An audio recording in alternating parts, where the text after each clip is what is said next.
Hello everyone, Afrodo Reviews here. And I help you decide, are those books worth reading over a second breakfast? Or do they deserve the fiery pits of Mount Doom? And everyone deserves this dog who is certainly staring at me. Because she hears that bleep or even hears me talking and she knows. Puke on me. Today we're going to do something a little fun. I've been kind of falling behind a little bit on the tags, but I wanted to do the Quarterly Freakout Tag, which is a tradition in Book 2, where, quarter of the way through the year we talk about the books we've already read. So, without further ado, since I'm fairly sure most of the audience I have already knows what it is, and the rest of you can basically guess from that description, let's go on to the questions. Question 1. How many books have I read so far? I have read 7 books as of the moment I am recording this, although I think by the time it goes live, it'll at least be 18 or 19. I don't know for sure. Don't quote me, but that's currently what I'm at. To be fair, I was well ahead of my schedule no matter what, so woo! Question 2. A book that might be a favorite. Okay, so there's been a great few books. One of the books I've read this year that I didn't talk about on this channel was a book called Dear Martin by Nick Stone, if I recall right. And it's a really good book. It's more of a book discussing social issues in the world than necessarily anything that's telling a story, if that makes sense. It's part of the reason I didn't talk about it is because while it's good, while it handles those social issues fairly well, there's not much to talk about in terms of the story. The story is more of a device to talk about those issues than anything else. But it was a really good book, and I think it handled it well while discussing the issues carefully in a way that people would understand. That was a pretty good one. However, if I had to choose a favorite so far, I would probably go with Agatha Christie's Murder on the Orient Express. And, that's just because I finally read a detective novel that made me genuinely interested in the premise. I actually thought the twist was fairly good. It was just all around a good book. And, the story to back it up. Question 3. My least favorite book. This is a tough one. As you guys have already seen, I've read a fair amount of bad books so far already this year. Something like How to Marry Keanu Reeves is pretty bad. But I would argue that my strong dislike of the book comes in part to my false expectations for the book. I expected it to be something different than it was.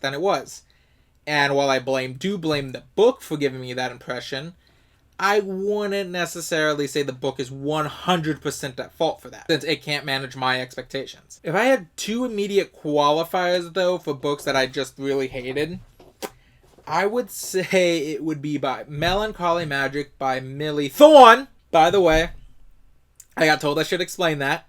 That's actually how her name is on the book. It's lowercase Millie, capital Thorne, like all capitals. So literally the name is being yelled at you, Millie Thorne. So that's the joke. That's why I keep saying that like that. And the second book would be Resistance by William C. Dietz. Both had pretty much the same issue of being a boring book that stretched things out. But if I had to choose one over the other as my least favorite, it would be Melancholy Magic by a very narrow margin. Question number 4. My most read genre so far. Now this one is something I can answer. I'm fairly sure I can answer without needing to check, but I started this year with a goal to read more fantasy this year, seeing as I didn't read much last year, and fantasy is one of my favorite genres. And so far, I'm adhering to that. Fantasy is my most read genre, although I believe it is closely followed by sci-fi at this point. Apart from that, yeah, I guess the closest one would probably be romantic comedy, since pretty much all my February books was some kind of romantic comedy, but I wouldn't be able to tell you for sure. So this also depends on if Mist itself counts more as fantasy or more as sci-fi, as it kind of blends the two in such a way that I don't really know if I can label it one or the other. Not like Star Wars, which is a sci-fi fantasy, but is much more on the sci-fi side than the fantasy side, if you get my drift.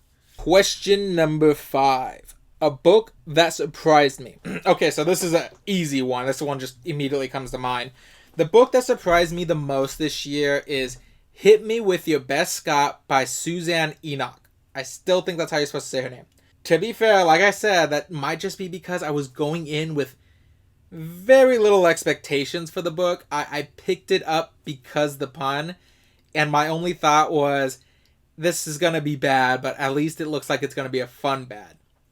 Only to be pleasantly surprised by a genuinely interesting story. Again, I don't think it'll win any awards. I'm not saying it's great, but it's a lot better than I thought it was going to be. So I was genuinely surprised. Question number 6. A book that came out in 2023 that's still on my TBR.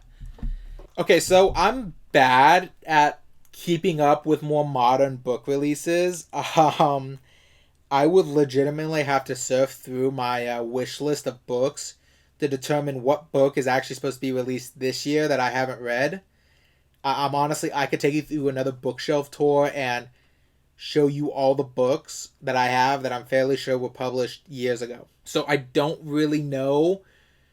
I think the only one I can say for sure is supposed to be released this year that I haven't read, but I don't actually know if it's out yet, is the Nico spin-off series from Percy Jackson and the Olympians.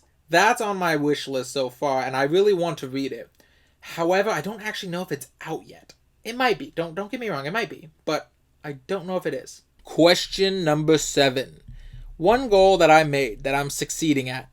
My reading goals. Yeah, as I said at the beginning of the story, I'm well ahead of where I wanted to be when I started this year. My goal was basically to read an average of 1 book per week. And I'm well past the thing. According to Goodreads, I'm like 3 books ahead of schedule, but anyways, yeah, that's the goal I wanted to reach this year, and I'm reaching it fairly well. Now, hopefully I continue to reach it throughout the year, but I'm not going to get complacent, and it would be great if I just blow it out of the water. Double it up. I'm probably not going to. Question number 8.